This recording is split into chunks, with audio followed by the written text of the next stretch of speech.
네, 오늘 하나님께서 주신 말씀 같이 보도록 하겠습니다. 사무엘상 24장 1절에서 7절까지의 말씀입니다. 사무엘상 24장 1절에서 7절 말씀, 저와 여러분이 한 절씩 교독하시고 마지막 절은 함께 봉독하도록 하겠습니다. 제가 먼저 1절 말씀 봉독하겠습니다. 사울이 블레셋 사람을 쫓다가 돌아오매 어떤 사람이 그에게 말하여 이르되 보소서 다윗이 엔게디 광야에 있더이다 하니, 사울이 온 이스라엘에서 택한 사람 3,000명을 거느리고 다윗과 그의 사람들을 찾으러 들 염소 바위로 갈새. 길가 양의 우리에 이른즉 굴이 있는지라. 사울이 뒤를 보러 들어가니라.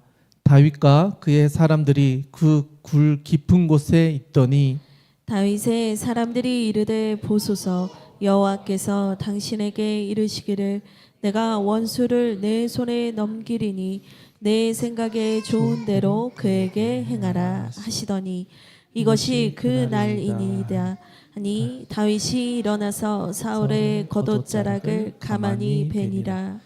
그리한 후에 사울의 옷자락 뱀으로 말미암아 다윗의 마음이 찔려 자기 사람들에게 이르되 내가 손을 들어 여호와의 기름 부음을 받은 내 주를 치는 것은 여호와께서 금하시는 것이니 그는 여호와의 기름 부음을 받은 자가 됨이니라 하고. 함께 읽겠습니다.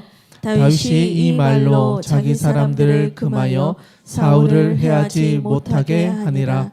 사울이 일어나 굴에서 나가 자기 길을 가니라. 아멘. 할렐루야. 우리 옆에 있는 분들과 한번 인사하겠습니다. 잘 오셨습니다. 오늘도 잘 오셨습니다. 네, 귀한 예배 자리에 오신 모든 분들에게 하나님의 은혜가 가득할 줄로 믿습니다. 아멘.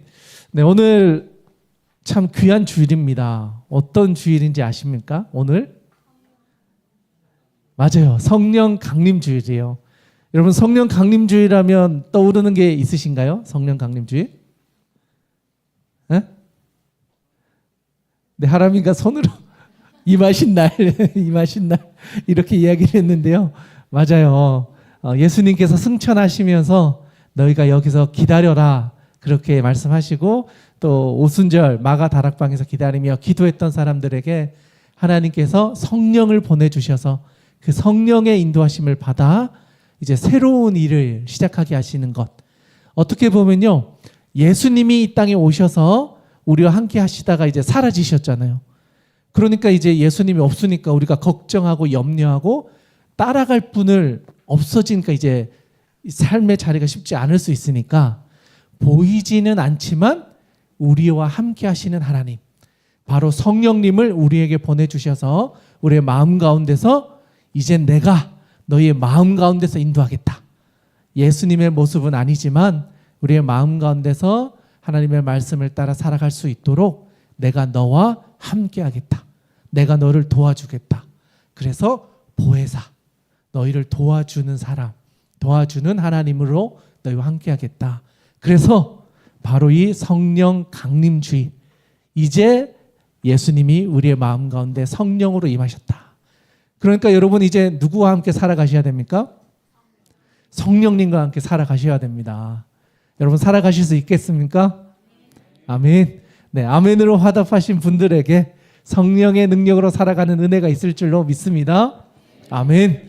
네, 그 성령 강림 주의를 기억하면서 어떤 말씀을 나누면 좋을까 고민하다가 계속해서 이어지고 있는 우리 사울에 대한 이야기, 다윗에 대한 이야기 가운데 다윗이 하나님의 사람으로서 계속해서 승리할 수 있었던 그 핵심이 뭐냐? 하나님 앞에 깨어서 성령의 인도하심을 받았기 때문이었다. 그런데 어떤 상황에도 이 성령의 인도하심을 받을 수 있느냐? 사실 우리는요, 상황이 어렵거나 내가 뭔가 힘든 일이 당하거나 억울한 일을 당하거나 뭔가 배신을 당하거나 버려진 것 같을 때 하나님의 인도하심을 따라간다는 게 쉽지 않아요. 오히려 그런 상처들을 받았을 때 반대로 가버려요. 하나님이 이거 하라고 하셨으면 전 반대로 갑니다. A로 가라 하셨으니 저는 B로 가겠습니다. B로 가라 하시면 저는 C로 가겠습니다 하면서 약간 그 고집을 내세우거나 내 마음 가운데 있었던 이 불편함과 답답함과 분노를 하나님의 뜻과는 다른 걸 선택함으로 표출하게 된다는 거죠. 약간 청개구리 같이 된다는 거예요. 그런데 그렇게 가다 보면 우리의 삶이 평안해질까요? 더 불안해질까요? 더 불안해져요. 처음에는 화나서 그렇게 갔는데 그 화가 점점 우리를 나쁜 길로, 좋지 않은 길로 가게 만든다는 거예요. 그러다가 어느 순간 되면요, 돌이킬 수 없는 상황까지 가서 이렇게 가다가는 내가 큰일 나겠다라고 하는 지점까지 가버린다는 거죠. 그런데 여러분, 여기서 돌이킬 수 있는 방법은요, 성령의 인도하심을 받아야 된다는 거예요. 나의 힘으로는 이 죄의 관성을 꺾는 게 정말 어려워요. 정말 죽다 살아나는 어떤 경험을 하지 않으면 꺾기가 어려워요. 그런데 성령의 인도하심을 받으면 이게 바뀔 수 있다는 거예요. 나의 힘으로는 바꿀 수 없지만 성령님이 우리의 마음 가운데서 말씀해 주시고 우리의 눈을 열어주시고 귀를 열어주실 때 우리의 삶의 방향이 바뀔 수 있다. 오늘의 본문의 말씀은 바로 그 이야기를 우리에게 들려주고 있어요. 여러분, 지난주에 우리가 나누었던 말씀 기억나십니까? 누구와의 싸움이었죠? 다윗과 골리앗의 싸움이었어요. 거기서 우리가 기억했던 세 가지가 있는데 기억나십니까? 첫 번째가 누가 싸우는지 알아야 된다는 거였죠. 대적이 누군지 알아야 된다. 그러면 여러분, 우리가 싸워야 할 대적은 누구였죠? 네, 한 주밖에 지나지 않았습니다. 네, 한 달이 지난 게 아니고 한 7일 정도 지났는데 거기에서 말씀하고 있는 건 많은 사람들은 골리앗과의 싸움에서 이겨야 된다라고 생각을 하고 있었는데 결국 그 전쟁의 주인은 하나님이셨기 때문에 하나님을 신뢰하고 가느냐 마느냐. 그래서 형이 다윗을 공격해도 엘리압과 싸운 것이 아니라 나의 대적은 골리앗이다. 그것을 정하고 나아가서 전쟁에서 승리하는 것을 보게 되었잖아요. 그런데 오늘 본문 말씀에 나오는 사울은요, 그 반대의 길을 가요. 오히려 블레셋과 잘 싸우고 있어요. 그러다가 이 전쟁이 좀 이제 끝나가니까 다시 다윗에게로 마음을 돌려서 다윗을 죽이려고 또 쫓아가기 시작했다는 거예요. 다윗과는 전혀 반대의 길을 선택해 버림으로 사울이 경험하게 되는 어려움들은요, 더 복잡해지고 더 어려워지고 돌이킬 수 없는 길로 가버리게 되어진다는 거예요. 여러분, 그러면 다윗과 골리앗의 전쟁에서 다윗이 이겼어요. 그러면 다윗은 그 뒤에 인생이 순탄해졌을까요? 자, 네, 고개를 이렇게 하시는데 분명히 이스라엘 전체의 대적이었던 골리앗을 죽였잖아요. 그러면 다윗의 인생에는 뭔가 대로가 열려서 모든 것이 다 잘 돼야 될 것 같잖아요. 처음엔 그런 것 같았어요. 전쟁에서 승리하니까 이스라엘 백성들 안에서도 이 사람이 우리의 장군이 돼야 되지 않냐라고 하면서 사울이 직접 불러서 그를 그들의 군대의 장으로 세웁니다. 그런데 그때부터 상황이 점점 바뀌어지기 시작해요. 어떻게 바뀌어지냐면 사람들의 소리가 들려지기 시작하는데 어떻게 들리냐면 사울이 죽인 사람은 천천히인데 다윗이 죽인 사람은 만만이다 하는 이야기가 사울의 귀에 들리는 거예요. 그러면 그때부터 사울은 어떻게 됐느냐? 그 다윗을 질투하기 시작해요. 그의 마음을 잃어버리기 시작한다는 거예요. 그러면서 나타나는 증상이 뭐냐? 내가 싸워야 될 대상이 바뀌어버려요. 여러분, 이스라엘 백성과 블레셋은 친한 나라였을까요? 아니었을까요? 철천지 원수였어요. 이 블레셋이 심심하면 쳐들어와서 이스라엘 백성들이 만들어 놓았던 많은 것들을 빼앗아 가거나 그것을 무찔러 버렸어요. 그러다 보니까 이스라엘 백성들에게는 늘 스트레스였어요. 이 블레셋만 없으면 우리가 좀 먹고 살만할 것 같은데 뭐 추수만 했다 싶으면 와가지고 다 뺏어가 버리고 살만하면 와가지고 또 불질러 버리고 막 그런 약탈하는 사람들이었기 때문에 이스라엘 백성들에게 늘 불편한 존재였단 말이에요. 그러면 이스라엘의 왕이 사울이잖아요. 그럼 이 문제를 해결해야 되잖아요. 그래서 나가서 싸워야 돼요. 그런데 처음에는 나가서 싸우는 것 같아요. 그런데 조금만 지나면 또 다윗에 대한 질투와 다윗에 대한 분노가 올라오는 거예요. 견딜 수 없는 분노 때문에 자기의 장수들 중에 선발을 해서 다윗을 죽이는 특수팀을 만들어요. 그래서 그걸 파송해서 다윗을 죽이도록 쫓아가게 만든다는 거예요. 사람의 마음이요, 이렇게 뒤집어져 버리니까 악한 일에 자기의 인생을 사용하기 시작한다는 거예요. 우리의 인생을 낭비하고 허비하는데 모든 것을 집중한다는 거예요. 여러분, 이게 사울 왕이 선택했던 그 질투로 인해서 시작된 잘못된 여정이었다는 거예요. 이 길이 점점 심해져요. 처음엔 창을 던져요. 내가 저 다윗을 죽이기 위해서는 내가 한 방에 죽일 수 있을 것 같아서 창을 던져서 죽이려고 해요. 그런데 그걸 다 피해가요. 심지어는요, 자기 아들이 그 다윗을 살려주기 위해서 막 이렇게 계획을 세워서 다윗을 풀어주게 되는데, 거기에서도 분노해서 아들에게도 화를 내면서 네가 왜 그를 풀어주었느냐 하고 분노하게 돼요. 그러면서 다윗이 선택하게 된 것은 도망가는 거였어요. 근데 그 도망가는 여정에서도요, 사울은 끝까지 그 뒤를 쫓아서 다윗을 죽이기 위해 혈안이 되어 있었어요. 그래서 끝까지 쫓아가다가 어떤 일들이 일어나냐면요, 블레셋이 그 소문을 듣고 이때다, 사울이 지금 다윗을 죽이러 갔으니 다윗이 살고 있었던 동네, 이스라엘이 살고 있는 동네를 우리가 쳐서 그 땅의 것을 또 빼앗아 버리자 라고 하면서 이스라엘을 침공하는 일까지도 일어나요. 그런데 사울은요, 그 상황에서도 다윗을 죽이기 위해서 혈안이 되어져 있어요. 그러니까 자기의 삶이 무너지고 있는데도 그것을 정직하게 보지 못하게 되었다라는 거예요. 오늘 본문 위에 있는 말씀인데요, 우리 한번 찾아보면 좋겠는데 23장 28절 한번 볼게요. 28절 27, 28절 같이 한번 읽어보겠습니다. 성경책 펴주셔서 23장 27, 28절 같이 한번 읽겠습니다. 시작. 전령이 사울에게 와서 이르되 급히 오소서, 블레셋 사람들이 땅을 침노하였나이다. 이에 사울이 다윗 뒤쫓기를 그치고 돌아와 블레셋 사람들을 치러 갔으므로 그곳을 셀라 하마느곳이라 칭하니라. 아멘. 이 사울이요, 왕이잖아요. 그러니까 국가를 다스려야 되고 국민을 보호해야 되는데 그러지 않고 자기의 사명을 잃어버리고 자기를 분노하게 만들었던, 질투하게 만들었던 다윗을 죽이기 위해 혈안이 되어서 막 뛰어가다 보니 블레셋 사람들이 이스라엘을 침공하는 상황까지 맞이하게 되었다.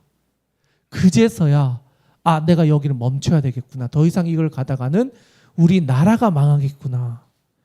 그래서 잠시 멈추고 블레셋과의 전쟁을 치르게 되었다. 그리고 이제 전쟁이 어느 정도 정리가 되었어요. 그러면 다시 자기가 살던 데로 가서 이스라엘을 다스려야 되잖아요. 좀 정리되어졌다, 살만해졌다 하니까요, 이 사울이 다시 다윗을 죽이려고 혈안이 돼요. 오늘 부분의 말씀은 바로 그 지점에서 시작되고 있어요. 우리 24장 1절 2절 말씀입니다. 우리 같이 한번 읽어보도록 하겠습니다. 24장 1절 2절 같이 한번 읽겠습니다. 시작. 사울이 블레셋 사람을 쫓다가 돌아오매 어떤 사람이 그에게 말하여 이르되 보소서, 다윗이 엔게디 광야에 있더이다 하니 사울이 온 이스라엘에서 택한 사람 3,000명을 거느리고 다윗과 그의 사람들을 찾으러 들렴소 바위로 갈새. 아멘. 우리가 아까 전에 읽었던 말씀과 좀 연결해서 보면 어떤 상황인 거예요? 블레셋이 쳐들어와서 이제 좀 전쟁을 좀 마무리했다 싶으니까 다시 다윗에게로 그 마음이 향하는 거예요. 싸워야 할 대상을 잘못 선택함으로 인해서 계속해서 잘못된 길을 가게 된다는 거예요. 여러분, 이런 길을 가게 되었을 때 돌이키려면요, 내가 가고 있는 이 죄의 관성의 문제를 끊어야 돼요. 그런데 이걸 끊는 게 쉽지 않아요. 그러려면 진짜 성령의 인도하심이 아니면 이 글을 바꾸기가 여간 쉬운 문제가 아니라는 거죠. 그만큼 사울이 한 번의 죄, 그 다음 죄, 그 다음 죄 하면서 점점 죄의 관성이 커지는 거예요. 처음엔 10이었다가 20이었다가 30이었다가 50이었다가 이제는 자기가 통제되지 않을 만큼 그 길을 가는데 가속도가 붙게 되었다. 그래서 보니까요, 전쟁이 어느 정도 마무리되자 바로 마음을 돌이켜서 다윗이 어디 있는지를 알아낸 사람의 이야기를 듣고 엔게디 광야라는 곳으로 출발하게 됩니다. 그런데 출발할 때 어떻게 가죠? 혼자 가나요? 2절에 보니까 온 이스라엘에서 택한 사람 3,000명을 거느렸대요. 여러분, 이게 왕으로서 할 일인가요? 이러면 안 되죠. 오히려 나라의 문제를 잘 다스리고 통치하고 백성들 억울한 일은 없는지를 살펴야 될 사람이 개인적인 원한과 질투 때문에 자기가 가지고 있는 권한을 악용하기 시작한다는 거예요. 그렇게 악용된 숫자가 3,000명을 데리고 갔다. 사실 이 3,000명은요, 거의 블레셋과 전쟁하는 수준이에요. 그 대적을 잘못 선택하니까요, 자기 팀을 죽이는 일에 그만큼의 에너지를 쓰게 된다는 거예요. 여러분, 사울과 다윗은 한 편인가요? 아닌가요? 사실은 거의 아들 같은 존재예요. 내용을 다 살펴보면 자기 딸 미가를 아내로 주었어요. 사위였단 말이죠. 그리고 요나단의 절친이었어요. 자기의 생명을 바칠 친구였단 말이에요. 그리고 이스라엘에 해결하지 못했던 골리앗을 죽였던 장수였단 말이에요. 어떻게 보면 사울에게 가장 든든한 오른팔과 같은 사람이었단 말이죠. 끝까지 같이 갈 내 편이었단 말이에요. 그런데 그 내 편을 죽이는 일에 3,000명을 동원해서 전쟁을 치려는 거예요. 이게 얼마나 웃긴 일이에요. 그런데 여러분, 이런 일들이 우리의 인생에서도 일어날 수 있다는 거예요. 내 마음을 상하게 했던 어떤 사람들, 내 마음 가운데 분노하게 만들었던 사람들, 아니면 나를 질투하게 만들었던 사람들, 가장 사랑하는 사람임에도 불구하고요, 그 마음 상한 것 때문에 나의 대적으로 삼아서 그 사람과 싸우는 일에 내 모든 에너지를 써버린다는 거예요. 여러분, 그러면 그 관계가 회복될 수 있을까요? 사실 이렇게 되면요, 함께 가기 어려워져 버려요. 그래서 이때 우리가 선택해야 할 것은 나의 힘으로 이것을 바꿀 수 없다면 하나님 앞에 엎드려 기도하는 것으로 우리의 삶의 방향을 바꿔가야 된다는 거예요. 사울은요, 끝까지 가버려요. 건너지 말아야 될 선까지도 건너서 그 길을 가버렸단 말이죠. 그런데 다윗은 어떤 선택을 하냐? 여기서 또 한 번 돌아서요. 형이 자기를 막 괴롭힐 때 형과 싸우는 것이 아니라 골리앗에게로 시선을 돌렸던 것처럼 여기서도 지금 내가 사울과 싸워야 될 문제가 아니다. 이거는 내가 하나님을 신뢰하고 내 삶을 하나님께 맡기느냐 아니냐의 문제다라고 이 상황을 판단해요. 그래서 싸우는 것을 선택하는 것이 아니라 하나님의 인도하심을 따라가기로 결정해요. 여러분, 이게 다윗의 인생을 바꿔놔요. 오늘 본 말씀에 보면요, 3,000명이 사울과 함께 찾아와요. 3절 4절 한번 읽어보겠습니다. 우리 3절 4절입니다. 같이 한번 읽겠습니다. 시작. 길가 양의 우리에 이른즉 굴이 있는지라 사울이 뒤를 보러 들어가니라. 다윗과 그의 사람들이 그 굴 깊은 곳에 있더니 다윗의 사람들이 이르되 보소서, 여호와께서 당신에게 이르시기를 내가 원수를 내 손에 넘기리니 내 생각에 좋은 대로 그에게 행하라 하시더니 아멘. 이것이 그날이니이다 하니 다윗이 일어나서 사울의 겉옷자락을 가만히 베니라. 아멘.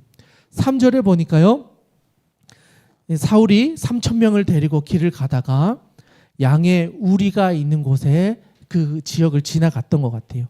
그러면서 어디를 발견하느냐? 굴을 발견했다. 사실 이 엔게디라고 하는 이 땅은요, 사해의 서쪽에 자리 잡고 있는데 이 땅은요, 석회암 동굴이 많고 가파른 낭떠러지가 많은 지역이었어요. 그러다 보니까 사람들이 도망가서 숨기에는 최고의 장소 같은 곳이었어요. 그런데 뒤에 나오는 것처럼 광야였어요. 숨기는 좋은데 살아가기에는 너무나 척박한 땅이었다는 거예요. 그러다 보니까 오래 머무는 것은 어렵지만 도망자들에게는 최고의 안식처가 될 수 있는 지역이었단 말이죠. 그러니까 다윗이 이 지역으로 도망을 가서 숨어 있었다. 그리고 석회암 동굴 지역이 많았기 때문에 깊은 굴 속에 이렇게 연결되어진 통로들이 많이 있었단 말이죠. 그래서 사울이 가다가 뒤를 보러 들어갔다라고 되어 있는데 이게 관용적인 표현인데 응가를 하러 들어갔다 이거예요. 대변을 보러 갔다. 이게 관용적인 표현이에요. 그 이스라엘 백성들이 쓰는 표현. 그러니까 화장실을 찾다가 굴을 보고 그 안에 들어가서 이제 그 일을 본 거예요. 그런데 그 동굴 깊은 곳에 누가 있었다? 다윗과 그의 용사들, 함께했던 사람들이 있었다라는 거예요. 그런데 재미있는 표현이 있어요. 3절에 보면 사울이 뒤를 보러 들어갔다 이렇게 되어 있어요. 그리고 나서 다윗과 그의 사람들이 그 굴 깊은 곳에 있더니라고 되어 있잖아요. 있더니라고 하는 단어를 제가 좀 살펴봤더니요, 이게 어떤 의미냐면 아무것도 하지 않고 가만히 멈추어 있다 이런 뜻이에요. 그러니까 다윗은요, 사울이 들어왔을 때 죽일 수도 있고 뭔가 반응할 수 있는데 아무것도 하지 않고 가만히 있기로 했다라는 거예요. 그러니까 결국 하나님께 이 대적을 맡기기로 선택했다라는 것을 표현해 주는 단어라는 거예요. 가만히 있었다. 이 단어 자체가. 그러니까 하나님이 절호의 기회를 나에게 주신 것 같은데 심판의 기회로 삼은 것이 아니라 그냥 하나님의 인도하심 아래 맡겨버렸다는 거예요. 여러분, 이게 다윗이 가지고 있었던 특별함이었어요. 뒤에 보면요, 이거에 대한 더 상세한 내용들이 등장하고 있어요. 이 단어만으로는 다 해석되어지지 않기 때문에 다음 구절이 이것이 어떤 의미인지를 더 구체적으로 우리에게 보여주고 있어요. 그래서 보니까 4절에 다윗의 사람들이요, 이 다윗의 사람들은 이 앞장에 보면 이스라엘 백성들 가운데 사울을 피해서 도망갔던 사람들이 다윗에게 찾아와서 환난당한 자, 빚진 자, 마음에 원통함이 있던 자들이 다윗에게 찾아와서 함께했던 무리들이었어요. 그러니까 이들 역시도 상처 있었던 사람들이에요. 분노가 있었던 사람들이에요. 그래서 지금 같은 상황을 만난다는 건 일생일대의 기회입니다. 지금을 놓치면 다시는 이런 기회가 오지 않습니다. 가장 좋은 기회입니다. 인간적으로는요, 이 말이 맞는 말이에요. 여러분, 이런 상황에서 여러분은 이걸 선택하시겠습니까? 안 하시겠습니까? 좋은 기회예요. 여러분, 지금 로또 사면요 1억이 떨어진대요. 근데 사기만 하면 준대요. 여러분, 좋은 기회 같죠? 좋은 기회 같아요. 만약에 진짜 그렇게 된다면 아마 대부분의 사람들이 하게 될 거라고 생각이 됩니다. 그런데 그 뒤에 일어나는 일들은 모르겠지만 그런 기회가 우리에게 찾아온다면요, 인간적인 마음으로는 누구나 그걸 선택할 거예요. 그래야 나에게 유익하다 생각하니까요. 그런데 다윗은 이 좋은 기회를 선택하지 않아요. 왜 선택하지 않았을까? 뒤에 보면 나오는데 제가 보기엔 다윗은요, 좋은 기회를 선택하는 것이 아니라 바른 기회를 선택해요. 여러분, 이건 너무나 중요한 선택의 기준이에요. 인간적으로는요, 좋은 선택이에요. 이거 하면 눈앞에 보이던 이익이 찾아와요. 이걸 선택하면 내가 좀 편해져요. 이걸 선택하면 나에게 뭔가 주어지는 보상이 있어요. 그런데 여러분, 그 보상을 받고 나면요, 그 보상 때문에 우리는 또 다른 묶임에 빠지게 된다는 거예요. 그런데 하나님이 주시는 기회는요, 바른 기회는 오히려 우리를 자유롭게 만들어요. 이 선택 때문에 내가 묶이지 않는다는 거예요. 오히려 이 선택을 함으로 내가 자유하게 하는 것을 선택하게 하신다는 거예요. 그런데 인간적인 마음이 있으면요, 좋은 기회를 선택하게 돼요. 아, 내가 그동안 가지고 있었던 분노, 이걸 선택하면 풀 수 있구나. 내가 가지고 싶었던 이 원수를 내가 오늘 갚을 수 있구나. 이걸 선택하면 너무나 좋은 기회겠구나. 선택할 수 있다는 거예요. 다윗과 함께 했던 사람들은요, 바로 이 좋은 기회를 선택할 날이 바로 지금입니다. 하나님이 우리에게 사울을 그냥 보내신 거 아닙니까? 당신은 가서 찌르기만 하면 됩니다. 아무것도 안 해도 돼요. 당신이 못하시겠다면 우리가 가서 대신 사울을 죽이겠습니다. 기가 막힌 타이밍입니다. 이것은 평생 한번 만날까 말까 한 기회입니다. 그걸 다윗에게 요청했다는 거예요. 그런데 다윗은 그 이야기를 듣고요, 바로 선택하지 않아요. 신중했어요. 그리고 하나님의 뜻을 구해요. 그 뒤에 있는 내용이 그것을 말해줘요. 보면요, 4절 뒤에 보면 다윗의 사람들이 이렇게 이야기를 했습니다. 보소서, 여호와께서 당신에게 이르시기를 내가 원수를 내 손에 넘기리니 내 생각에 좋은 대로 그에게 행하라 하시더니 이것이 그날입니다. 오히려 다윗과 함께 했던 사람들은 바로 이게 하나님이 주신 최고의 기회입니다 라고 하면서 다윗에게 선택할 것을 요구해요. 그런데 다윗은요, 다른 것을 선택했다는 거예요. 뒤에 보면 이렇게 이야기합니다. 다윗이 일어나서 사울의 겉옷자락을 가만히 베니라. 여러분, 옷자락을 베는 게 무슨 의미가 있을까요? 사울을 한번 툭 찔러서 해야 뭔가 갚는 거잖아요. 그런데 다윗은요, 그 보복을 하지 않고 그냥 옷자락을 베서 내가 당신을 죽일 수 있는 기회가 있었지만 당신을 죽이지 않는 것을 선택했다는 것을 보여주기 위한 증거로서 옷자락을 베는 것을 선택했다는 거예요. 이거는요, 정말 쉽지 않은 선택이었을 거예요. 그런데 다윗은 그것을 선택했다. 그런데 이 선택은요, 사실 다윗이 한 거지만 하나님이 이것을 바라보고 다윗의 마음 가운데 앞으로 일어날 것을 보여주는 또 하나의 사인 같은 사건이기도 했어요. 이 사울이 입고 있었던 옷은요, 왕의 옷이었어요. 그런데 그 왕의 옷의 일부를 잘랐다는 것은요, 그 왕의 그 대가 이제는 끊기고 다음 사람에게로 넘어가게 되었다는 것을 상징하는 행위였다는 거예요. 그래서 사울은 여기까지고 이제는 더 이상 하나님이 함께 하시지 않기 때문에 그 왕위가 다음 사람에게로 넘어가게 되었는데 그 증표를 누가 가지게 되느냐? 다윗이 가지게 된다. 그것을 보여주게 되는 또 하나의 상징 행위였다라는 거예요. 그래서 다윗은요, 그것을 자르고 가지고 가는 것으로 사울의 생명을 대신하였다라는 겁니다. 그리고 나서 그 뒤에 너무나 중요한 이야기입니다. 5절이에요. 5절. 같이 한번 읽어보겠습니다. 시작.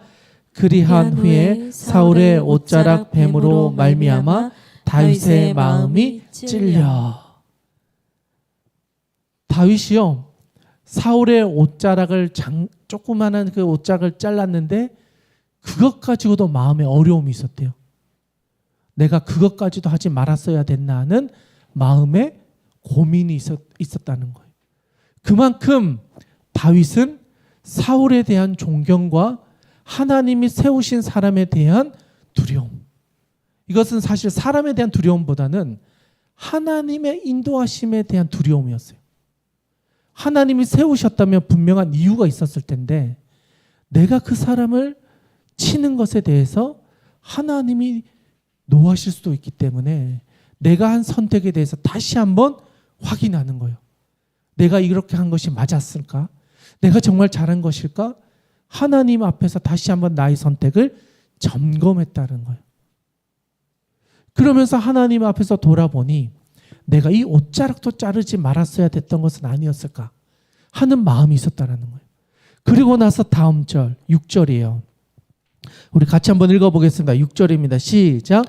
자기 사람들에게 이르되 내가 손을 들어 여호와의 기름 부음을 받은 내 주를 치는 것은 여호와께서 금하시는 것이니 그는 여호와의 기름 부음을 받은 자가 됨이니라 하고. 아멘. 6절에 보니까요. 그 마음의 갈등과 찔림 가운데 내려진 결론이 뭐였냐? 6절인 거예요. 내가 손을 들어 여호와의 기름 부음을 받은 내 주를 치는 것. 여기서 내 적이라고 하지 않고요. 나의 주인을 치는 것이라고 이야기했어요. 사울이 잘못된 길을 가고 있지만 하나님이 세우신 사람이었고 하나님께서 우리에게 주신 왕이었기 때문에 그 권위와 그 권한을 내가 함부로 할 것이 아니라 이것은 하나님에게 달려있는 것이기 때문에 내가 함부로 할 수 없는데 그 옷자락을 베었던 것 때문에 내 마음이 쉽지 않았습니다. 그래서 깨닫게 된 게 뭐냐? 하나님이 내 주를 치는 것은 여호와께서 금하시는 것이라는 것을 알았다는 거예요. 그렇기 때문에 심판하는 것은 하나님의 것이기 때문에 우리의 영역이 아닙니다. 그렇기 때문에 심판은 하나님의 것이고 전쟁은 하나님의 것이고 우리는 거기에 쓰임받는 하나님의 도구 같은 사람이라는 것을 깨닫습니다. 그런 의미가 담겨 있는 거예요. 그래서 요청하는 거예요. 내가 손을 들어 여호와의 기름 부음 받은 내 주를 치는 것은 여호와께서 금하신 것이니 그는 여호와의 기름 부음을 받은 자가 됨이라. 7절 다윗이 이 말로 자기 사람들을 금하여 사울을 해치지 못하게 하니라. 자기만 잘못된 것을 선택하지 못하게 하는 게 아니라요. 자기 사람들도 잘못된 선택을 하지 않도록 권면하는 거예요. 너희들이 보기에 좋은 선택 같았지만 좋은 선택이 아니었다는 거야. 오히려 너희가 될 선택은 좋은 선택이 아니라 하나님이 기뻐하시는 선택을 해야 된다는 거야. 바른 선택을 해야 된다. 하나님이 원하셨던 건 우리가 바른 선택을 해서 원수 갚는 것이 아니라 그 원수 갚는 걸 하나님께 맡겨서 하나님이 우리의 삶의 주인이심을 모든 사람들로 깨닫게 하기를 원하셨다라는 거예요. 그래서 다윗은 이 과정을 겪으면서 인생의 주도권이 하나님에게 있음을 다윗과 함께하는 사람들에게 알게 했다는 거예요. 여러분, 전쟁에서 승리하는 것 나만 승리해서 되는 게 아니라는 거예요. 함께하는 사람들에게도요, 어떻게 승리하는지를 보여주면서 함께 승리의 길을 가게 했다는 거예요. 저는 이게 다윗이 가지고 있었던 정말 놀라운 선택이었다고 봐요. 여러분의 인생 가운데 분명히 선택의 기로가 있어요. 좋은 기회가 찾아와요. 그럴 때 좋은 기회구나 하고 내가 먼저 선택해서 가장 좋은 자리를 선점하려고 뛰어가는 인생이 아니라 이걸 통해서 그 뒤에 일어날 인간적인 계획, 또 다른 묶임들, 내가 이것 때문에 또 다른 어려움을 당할 수도 있다는 것을 보고 하나님이 주신 기회인지를 분별해 보라는 거예요. 바라기는 오늘 이 자리에 있는 여러분들의 인생 가운데 선택을 할 때요, 좋은 기회구나 하고 덥석 물어버리지 않았으면 좋겠습니다. 거기서 한 걸음 더 나아가 이 선택이 진짜 하나님이 기뻐하시는 선택인가, 바른 선택인가를 분별할 수 있는 여러분 될 수 있기를 주님의 이름으로 축원합니다. 하나님이 주시는 거는요, 여러분의 억울함을 풀어주십니다. 여러분의 상처를 싸매주십니다. 여러분의 죄가 사라지게 하십니다. 여러분이 풀 수 없었던 인간의 모든 묶임들을 풀어주십니다. 오늘 이 선택은요, 그 뒤에 하나님이 다윗의 억울함을 어떻게 풀어주시는가로 연결되어져요. 뒤에 보면 제가 한 번만 읽고 다시 본문으로 돌아오겠는데요. 11절 12절 한번 가볼까요? 11절 12절 좀 길기는 한데 본문의 말씀 뒤에 있는 구절인데 11절 12절 같이 한번 성경책에 있는 말씀 같이 한번 읽어보겠습니다. 11절 12절 시작. 내 아버지여 보소서 내 손에 있는 왕의 옷자락을 보소서. 내가 왕을 죽이지 아니하고 겉옷자락만 베었은즉 내 손에 악이나 죄가가 없는 줄을 오늘 아실지니이다. 왕은 내 생명을 찾아 해하려 하시나 나는 왕에게 범죄한 일이 없나이다. 여호와께서는 나와 왕 사이를 판단하사 여호와께서 나를 위하여 왕에게 보복하시려니와 내 손으로는 왕을 해하지 않겠나이다. 아멘. 분명하게 나오죠. 보복하는 것을 포기하고 하나님께 맡겼다는 거예요. 하나님이 원수를 갚아주시는 거지 내가 칼을 들어서 사울을 죽이지 않겠습니다. 내가 죄를 범함으로 인하여 또 다른 묶임에 빠지지 않도록 나를 지켰다라는 거예요. 여러분, 죄는요 우리를 자유하게 하지 않아요. 당장은 자유하게 하는 것처럼 보여주지만 또 다른 묶임으로 가게 만들어요. 더 불편하게 만들어요. 더 산 넘어 산의 인생을 가게 만든다는 거예요. 그런데 하나님이 주신 선택은요 우리의 삶의 묶임을 풀어준다는 거예요. 자유하게 한다는 거예요. 그래서 여러분의 마음 가운데 있었던 불편함이 작아져요. 사라져요. 용서하게 돼요. 사랑하게 돼요. 하나님의 인도하심을 따라가기 때문에 평안의 길을 가게 된다는 거예요.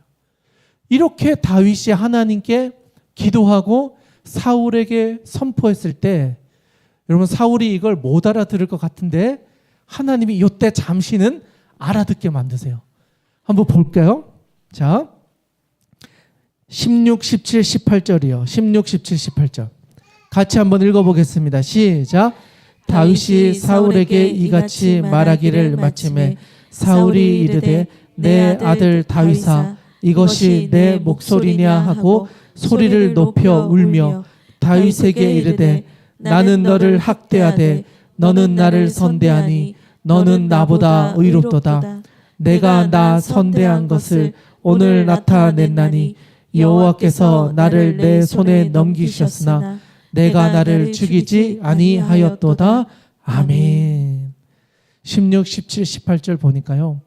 이 알아먹지 못할 것 같았던 이 사울이 이때는 잠시나마 내가 잘못했구나라는 것을 깨닫게 하셨다는 거예요.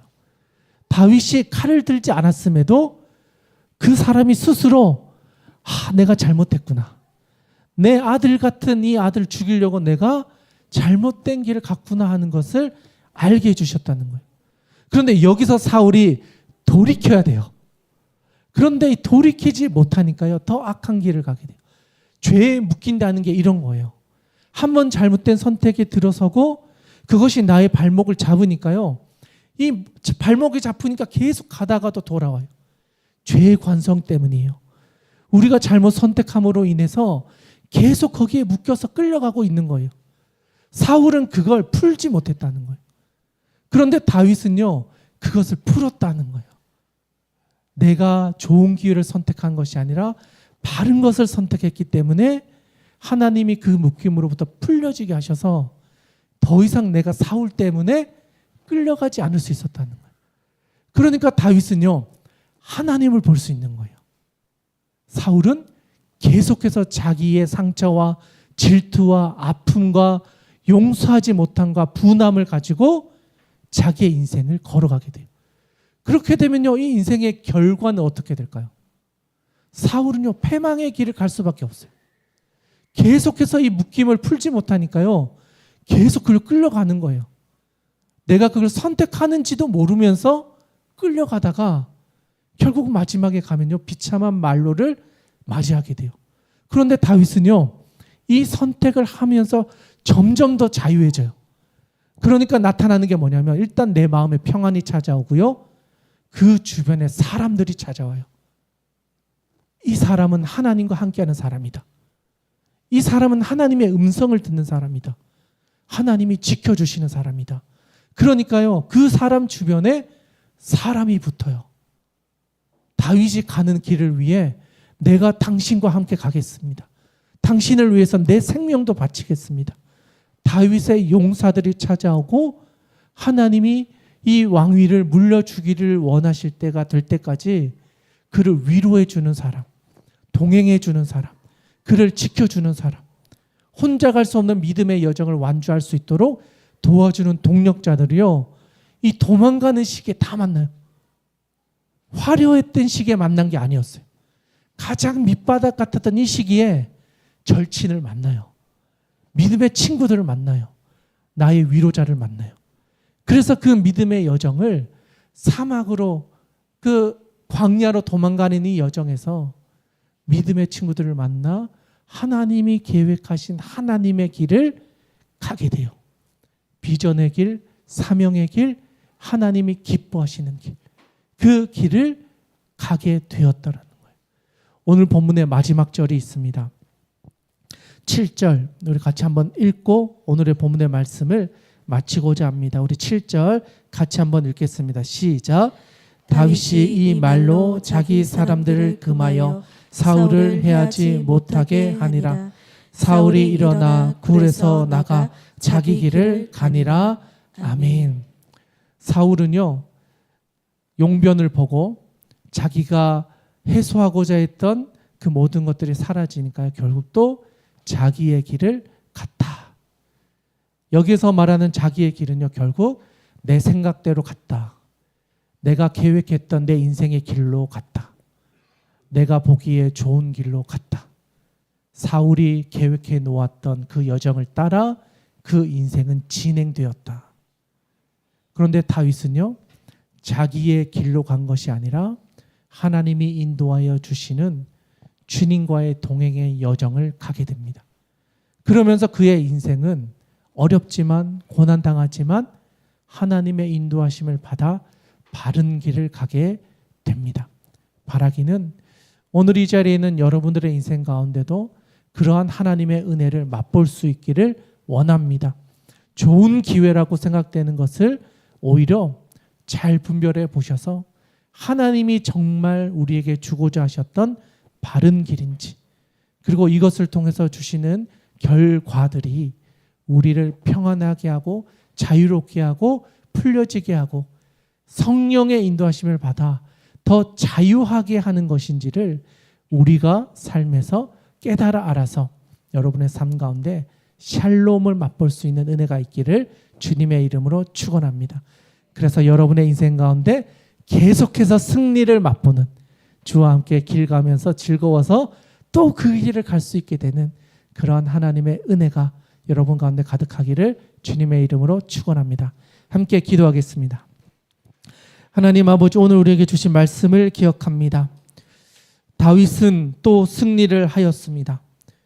자기의 대적이 누구인지를 또 한 번 확인하고 하나님이 내 삶의 인도자이심을 다시 한번 고백하고 선포하는 것을 보았습니다.